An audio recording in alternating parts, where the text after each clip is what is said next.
March 11 ഉച്ചതിരിഞ്ഞ് കറ്റയിൽ നിന്ന് പെഷവാറിലേക്ക് പോവുകയായിരുന്നു ജാഫർ എക്സ്പ്രസ് എന്ന ട്രെയിൻ. റമദാൻ ആചരിക്കുന്ന സമയമായതിനാൽ തന്നെ ഇതിന് മുന്നോടിയായി വീട്ടിലേക്ക് എത്തുന്ന മുതിർന്നവരും കുട്ടികളും അടക്കം 9 ബോഗികളുള്ള ട്രെയിനിൽ 400-ലധികം യാത്രക്കാരുണ്ടായിരുന്നു. ആൾത്തിരക്കുള്ള സ്ഥലങ്ങളിൽ നിന്നെല്ലാം അകലെ പാകിസ്ഥാനിലെ ഗൊറ്റ മേഖലയിലെ പർവ്വത പ്രദേശത്തെത്തിയപ്പോൾ തീർത്തും അപ്രതീക്ഷിതമായി ട്രെയിൻ പോകുന്ന ട്രാക്കിൽ സ്ഫോടനം നടക്കുന്നു. റെയിൽവേ ട്രാക്കിന്റെ ഒരു ഭാഗം തകർന്നതോടെ പെടുന്നതിന് ട്രെയിൻ നിർത്താൻ ലോക്കോ പൈലറ്റുമാർ നിർബന്ധിതരായി. ഇതോടെ മലയിടുക്കിലും താഴ്വാരങ്ങളിലുമായി ഒളിച്ചിരുന്ന ഒരു കൂട്ടം ബലൂചിസ്ഥാൻ ലിബറേഷൻ ആർമി എന്ന വിമത ഗ്രൂപ്പിലെ ആയുധധാരികൾ ട്രെയിനിനുള്ളിലേക്ക് ഇരച്ചു കയറി ജാഫർ എക്സ്പ്രസ് ട്രെയിൻ ഹൈജാക്ക് ചെയ്യുന്നു. പിന്നെ നടന്നത് ഏകദേശം 30 മണിക്കൂറോളം നീണ്ടുനിന്ന സംഭവ ബഹുലമായ രംഗങ്ങളാണ്.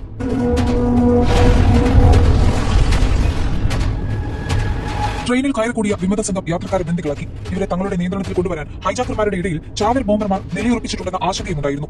പാകിസ്ഥാനിലുള്ള ബലൂച്ച് രാഷ്ട്രീയ തടവുകാരെ മോചിപ്പിക്കണമെന്നും പാക് സേന ബലമായി പിടിച്ചുകൊണ്ടുപോയ സാധാരണക്കാരെ തിരികെ കൊണ്ടുവരണമെന്നുമായിരുന്നു വിമതർ മുന്നോട്ട് വെച്ച ആവശ്യം. പാകിസ്ഥാന് 48 മണിക്കൂർ സമയവും കൊടുത്തു. അതിനിടെ സ്ത്രീകളെയും കുട്ടികളെയും അടക്കമുള്ള 280-ലേറെ പേരെ അവർ തന്നെ വിട്ടയച്ചിരുന്നു. എന്നാൽ പറഞ്ഞ സമയത്തിനുള്ളിൽ തങ്ങളുടെ ആവശ്യങ്ങൾ അംഗീകരിച്ചില്ലെങ്കിലോ സൈന്യം ട്രെയിനിനകത്തേക്ക് കടക്കാൻ ശ്രമിച്ചാലോ പോലും സ്ഫോടക വസ്തുക്കൾ പൊട്ടിത്തെറിക്കുമെന്നും ട്രെയിനിനുള്ളിലുള്ള എല്ലാവരുടെയും ജീവൻ എടുക്കുമെന്നും അവർ ഭീഷണിപ്പെടുത്തി. എന്നിരുന്നാലും പാകിസ്ഥാൻ സൈന്യം ട്രെയിനിൽ അതിക്രമിച്ചു കയറി 33 തീവ്രവാദികളെ കൊല്ലുകയും ബന്ദികളെ മോചിപ്പിക്കുകയും ചെയ്തതോടെ 30 മണിക്കൂറിനുള്ളിൽ സംഘർഷം അവസാനിച്ചു. മാത്രമല്ല ഉപരോധത്തിൽ കുറഞ്ഞത് 21 യാത്രക്കാരും 4 സുരക്ഷാ ഉദ്യോഗസ്ഥരും കൊല്ലപ്പെട്ടിരുന്നു. എന്നാൽ പാകിസ്ഥാനിലെ ഈ രക്തച്ചൊരിച്ചിലിന് ഒരു നീണ്ട ചരിത്രമുണ്ട്. ഇന്ത്യ പാക് വിഭജന കാലം മുതൽ തന്നെ തുടങ്ങിയ ബലൂചിസ്ഥാൻ അസ്വസ്ഥതകളുടെ ചരിത്രം. പാകിസ്ഥാന്റെയും ഇറാന്റെയും അതിർത്തിയിലാണ് ബലൂചിസ്ഥാൻ പ്രവിശ്യ സ്ഥിതി ചെയ്യുന്നത്. എങ്കിൽ തന്നെയും ഇരു രാജ്യങ്ങളിലുമായി 1 കോടിയോളം ബലൂച്ചികൾ താമസിക്കുന്നുണ്ട്. എന്നാൽ പാകിസ്ഥാനിലെ ബലൂച്ചി അധിവാസ പ്രദേശം ബലൂചിസ്ഥാനാണ്. ഇത് വിസ്തൃതിയുടെ കാര്യത്തിൽ പാകിസ്ഥാന്റെ 2/3 ഭാഗം വരും. പ്രകൃതിവാതക നിക്ഷേപം, ഇരുമ്പ്, സൾഫർ, ക്രോമൈറ്റ്, കൽക്കരി, മാർബിൾ തുടങ്ങിയ ധാതുക്കൾ കൊണ്ട് സമ്പന്നമായ ഇടം. ചുരുക്കി പറഞ്ഞാൽ പാകിസ്ഥാനിലെ ഏറ്റവും വലുതും എന്നാൽ ജനസാന്ദ്രത കുറഞ്ഞതുമായ ഈ പ്രവിശ്യ വളരെ കാലമായി സംഘർഷങ്ങളുടെ കേന്ദ്രമാണ്. ദശാബ്ദങ്ങളായി ധാതു സമ്പന്നമായ പ്രദേശത്തെ കേന്ദ്ര സർക്കാരിന്റെ ചൂഷണത്തിൽ നിന്ന് മോചിപ്പിക്കാൻ സായുധ സംഘങ്ങൾ സ്വാതന്ത്ര്യത്തിനായി പോരാടി വരികയാണ്. ഈ ദീർഘകാല പോരാട്ടത്തിലെ ഏറ്റവും പുതിയ അക്രമ സംഭവമായിരുന്നു മേഖലയിലെ ഏറ്റവും ശക്തമായ വിഘടനവാദ ഗ്രൂപ്പായ ബലൂചിസ്ഥാൻ ലിബറേഷൻ ആർമി ഇപ്പോൾ നടത്തിയ ട്രെയിൻ ഹൈജാക്കിംഗ്. പാകിസ്ഥാൻ സ്ഥാപിതമായ കാലം മുതലുള്ളതാണ് ബലൂചിസ്ഥാൻ സംഘർഷത്തിന്റെ വേരുകൾ. വിഭജനത്തിന് മുൻപ് ഈ പ്രദേശം ഖരൻ, മക്രാൻ, ലാസ്ബേല, ഖലാത്ത് എന്നീ 4 നാട്ടുരാജ്യങ്ങൾ ചേർന്നതായിരുന്നു. ബ്രിട്ടീഷുകാർ ഒരു തന്ത്രപ്രധാനമായ ബഫർ സോണായി ഉപയോഗിച്ച ഈ പ്രദേശത്തിന്റെ ഇന്ത്യ പാക് വിഭജനം മുതലുള്ള ഒരു ആഗ്രഹമായിരുന്നു സ്വാതന്ത്ര്യമെന്നത്. എന്നാൽ വിഭജന ഘട്ടത്തിൽ ഇന്ത്യ, പാകിസ്ഥാൻ എന്നിവയിൽ ചേരാനോ സ്വതന്ത്രമായി തുടരാനോ ഉള്ള തീരുമാനം എടുക്കേണ്ട അവസരം വന്നപ്പോൾ ഖലാത്തിലെ ഖാൻ മിർ അഹമ്മദ് യാർ ഖാൻ സ്വാതന്ത്ര്യം തെരഞ്ഞെടുത്തു. തുടക്കത്തിൽ പാകിസ്ഥാൻ സ്ഥാപകനായ മുഹമ്മദ് അലി ജിന്ന ഖലാത്തിന്റെ തീരുമാനം അംഗീകരിക്കുകയും ചെയ്തതാണ്.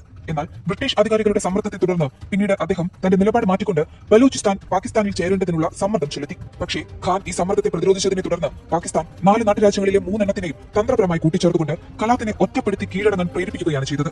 പാകിസ്ഥാൻ സ്ഥാപകനായ മുഹമ്മദ് അലി ജിന്നയുടെ ഈ വഞ്ചന ബലൂചിസ്ഥാന്റെ ചെറുത്തുനിൽപ്പിന്റെയും സംഘർഷത്തിന്റെയും ഒരു നീണ്ട ചരിത്രത്തിന് തുടക്കം കുറിക്കുകയായിരുന്നു.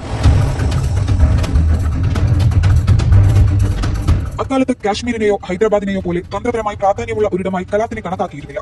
അതുകൊണ്ടാണ് വിഭജന ചർച്ചകളിൽ ഖലാത്ത് അത്ര ശ്രദ്ധ ആകർഷിക്കാതിരുന്നതെന്ന് ചരിത്രകാരിയായ ദുഷ്ക എച്ച് സയ്യിദ് ചൂണ്ടിക്കാട്ടിയിട്ടുണ്ട്. മേഖലയിലെ മറ്റു നാട്ടുരാജ്യങ്ങൾ പാകിസ്ഥാനിൽ ചേരാൻ താല്പര്യം കാട്ടിയതോടെ ബലൂചിസ്ഥാൻ തീർത്തും ഒറ്റപ്പെട്ടു. പാക് സൈന്യം ബലൂചിസ്ഥാനിലേക്ക് നീങ്ങി. ബലൂച്ചുകൾ ചെറുത്തെങ്കിലും ഏറ്റുമുട്ടലിൽ കീഴടങ്ങേണ്ടി വന്നു. 1948 ബലൂചിസ്ഥാൻ പാകിസ്ഥാന്റെ ഭാഗമായി. മനസ്സിലെ മനസ്സോടെയാണ് ബലൂച്ചുകളിലെ വലിയ പങ്കും പാക് പൗരന്മാരായത്. അന്ന് തുടങ്ങിയതാണ് സ്വാതന്ത്ര്യത്തിനായുള്ള അവരുടെ ശ്രമങ്ങൾ. എന്നാൽ പാകിസ്ഥാനുമായി നടന്ന നിർബന്ധിത ലയനത്തിന് ശേഷം ബലൂചിസ്ഥാൻ നിരവധി പ്രക്ഷോഭങ്ങൾക്ക് സാക്ഷ്യം വഹിക്കേണ്ടതായി വന്നു. 1954 കലാപമായിരുന്നു അതിലെ ആദ്യത്തേത്. ബലൂചിസ്ഥാനെ പശ്ചിമ പാകിസ്ഥാനിൽ ലയിപ്പിച്ചുകൊണ്ട് അധികാരം കേന്ദ്രീകരിക്കുന്നതിനായി പാകിസ്ഥാൻ 1 യൂണിറ്റ് പദ്ധതി അവതരിപ്പിച്ചു. ഈ നീക്കം നീരസത്തിന് കാരണമായി. 1958 ഖലാത്തിലെ ഖാൻ സ്വാതന്ത്ര്യം പ്രഖ്യാപിച്ചു. എന്നിരുന്നാലും അദ്ദേഹത്തെ വഞ്ചിച്ച് കീഴടക്കുകയും പിന്നീട് ജയിലിൽ അടയ്ക്കുകയും ചെയ്തു. 1963 പ്രക്ഷോഭ കാരണം ജനറൽ ഷോർ മുഹമ്മദ് ബിഷ്റാനി മാനിയുടെ നേതൃത്വത്തിൽ ബലൂച്ച് പോരാളികൾ പാകിസ്ഥാൻ സൈന്യത്തെ പിൻവലിക്കണമെന്നും 1 യൂണിറ്റ് പദ്ധതി അവസാനിപ്പിക്കണമെന്നും ആവശ്യപ്പെട്ടതായിരുന്നു. 1969 വരെ കലാപം നീണ്ടുനിന്നു. ജനറൽ യാഹ്യ ഖാൻ പദ്ധതി പിരിച്ചുവിടുകയും ബലൂചിസ്ഥാന് പ്രവിശ്യാ പദവി നൽകുകയും ചെയ്തു. പിന്നീട് 1970-കളിലും 2000-ലുമെല്ലാം ആക്രമണങ്ങളും അടിച്ചമർത്തലുകളും തുടരുക തന്നെ ചെയ്തു. അതേസമയം നിരവധി അടിച്ചമർത്തലുകൾ ഉണ്ടായിട്ടും സ്വതന്ത്ര ബലൂചിസ്ഥാൻ എന്ന ആഗ്രഹം ഇപ്പോഴും സജീവമാണ്. പക്ഷേ വിഘടനവാദികളുടെ ആവശ്യങ്ങൾ ചർച്ച ചെയ്യാൻ പാകിസ്ഥാൻ സർക്കാർ നിരന്തരം വിസമ്മതിക്കുകയാണ്. ഇത് അശാന്തിക്ക് കൂടുതൽ ആക്കം കൂട്ടി. മനുഷ്യാവകാശ ലംഘനങ്ങൾ, നിർബന്ധിത തിരോധാനങ്ങൾ, സാമ്പത്തിക അരികുവൽക്കരണം എന്നിവ ബലൂച്ച് യുവാക്കളെ സായുധ കലാപത്തിലേക്ക് നയിക്കുന്നത് തുടരുന്നു. പരാതികൾ കൂടുതൽ രൂക്ഷമായി. പ്രാദേശിക ജനത ദരിദ്രരും പാർശ്വവൽക്കരിക്കപ്പെട്ടവരുമായി തുടരുമ്പോൾ പ്രവിശ്യയുടെ വിശാലമായ വിഭവങ്ങളായ സ്വർണം, ചെമ്പ്, ഇരുമ്പ്, കൽക്കരി എന്നിവയും പാകിസ്ഥാൻ സർക്കാർ ചൂഷണം ചെയ്യുന്നുവെന്ന് ബലൂച്ച് ദേശീയവാദികൾ അവകാശപ്പെടുന്നു. ബലൂചിസ്ഥാന്റെ പ്രകൃതി സമ്പത്താണ് പാക് സമ്പദ് വ്യവസ്ഥയെ നിലനിർത്തുന്നതെന്ന് പറഞ്ഞാലും തെറ്റില്ല. ബലൂചിസ്ഥാനിൽ നിന്ന് കടത്തിക്കൊണ്ടുപോകുന്ന പ്രകൃതിവാതകത്തിന് ഒരിക്കലും ന്യായമായ റോയൽറ്റി നൽകാൻ പാക് സർക്കാർ തയ്യാറായിട്ടുമില്ല.